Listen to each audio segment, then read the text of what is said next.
Hello, everyone. Welcome to the February edition of 31 Days to a More Effective Compliance Program. Over the next month, I'm going to take a deep dive into the role of human resources in fully operationalizing a best practices compliance program. Each day, I will pick up one topic with three key takeaways which you can utilize to improve, enhance, or upgrade your compliance program. This series of 31 Days to a More Effective Compliance Program is a production of the Compliance Podcast Network. The exit interview.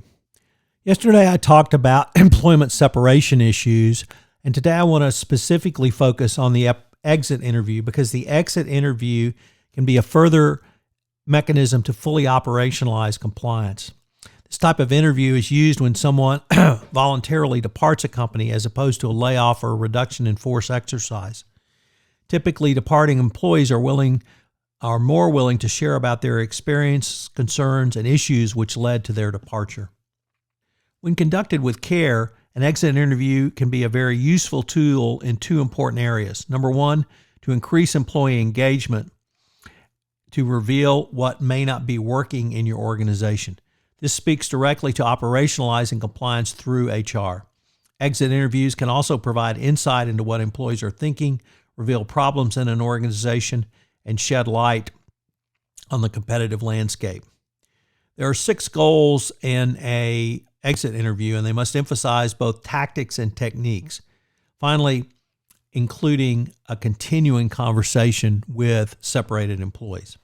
So what are these? And they come from the Harvard Business Review article entitled Making Exit Interviews Count, and I've adapted it for the compliance professional. Number 1, uncover issues. Organizations that conduct exit interviews almost always pursue this goal, but often too narrowly focus on salary and benefits. The problem with this approach is that salary concerns are not usually what drives employees to seek employment elsewhere. It is almost always something else. One leader from a food and beverage company told us that in the exit interview process that it informs a company's succession planning and talent management process. 2, understand employees' perceptions of the work itself. The person conducting the exit interview should understand the departing employee's job design, work conditions, culture, and peers. By understanding and questioning the employees on this information, the exit interview can help managers improve employee motivation, efficiency, coordination, and effectiveness. And this is certainly true from the compliance perspective. 3, gain insight into management's or managers' leadership style and effectiveness. A leadership style is an important reason many employees depart for greener pastures. By inquiring into and understanding this dynamic, an organization can begin to reinforce positive managers and identify toxic ones. 4, learn about benchmarks at competing organizations. While salaries and compensation are usually not the driver of departure, they can certainly play a role. You should use the exit interview to do some benchmarking. You can use the exit interview to see how competitive your company is against its employers, and this is certainly something that concerns employees, and it also from the compliance perspective you can make this inquiry. Next, foster innovation by soliciting ideas for improving the organization. This is absolutely critical from the compliance perspective.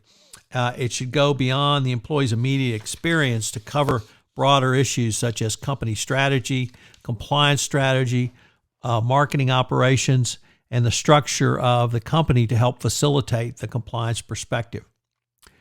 Here you can think about how you would improve your compliance program, but you can ask it in a series of open-ended questions. And finally, number 6, and I really like this one because it really speaks to multiple issues that every company has and certainly every compliance professional has, which is create lifelong advocates for your organization. This is perhaps the most innovative, yet in many ways most basic issue. It's to treat departing employees with dignity, respect, and gratitude. Such treatment at departure may well encourage departing employees to recommend their former companies to potential employees and to use and recommend the company's products and services and to create alliances between former employees and new employers. You want a departing employee to leave as an ambassador and a customer of your organization. from the compliance perspective, I don't think anything could potentially be more important, because this gives you the opportunity to create and utilize a compliance ambassador outside of your organization. This could be incredibly important in terms of if something pops up later and the regulators come knocking, you've got additional resources you could bring to bear. Also, in the area of reputation, it can certainly be important. So what are today's 3 key takeaways? Well, number 1, the exit interview is an excellent opportunity to obtain information to inform your compliance program. You should ask some detailed questions about what works, what doesn't work, what the employee might like to see, and more importantly, how can you more fully operationalize your compliance program? This may be one of the very few opportunities you have to sit down one-on-one with an employee, really in an unfiltered environment where they feel like they may not have anything to lose by actually coming across and telling the truth. So you should take this opportunity to do so. Number 2, use the exit interview to create compliance advocates from departing employees.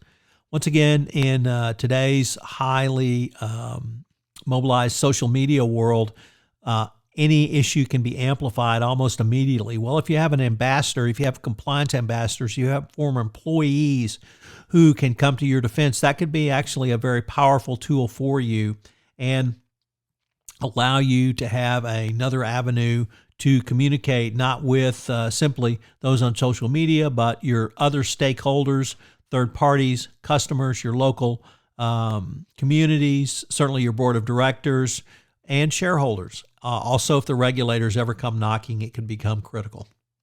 And finally, number 3, use the exit interview for probing and insightful questions around compliance. This is going to take some thought, so you need to be ready looking at not only the employee's role, but where were they? What was the structure of the business unit they were in? Who was their immediate supervisor? Who was their supervisor 2 levels up? What were the levels of, amounts of, and quality of compliance communications? All of these issues, I think, can be fleshed out, but you have to be ready and willing and able to have these very frank discussions going forward.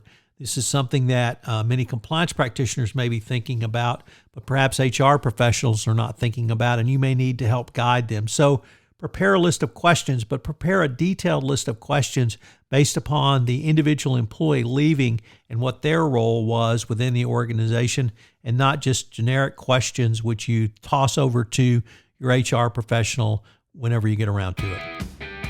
Thank you for joining me on this exploration of the role of HR in a best practices and fully operationalized compliance program on the February edition of 31 Days to a More Effective Compliance Program. 31 Days to a More Effective Compliance Program is a production of the Compliance Podcast Network. Thanks so much for listening.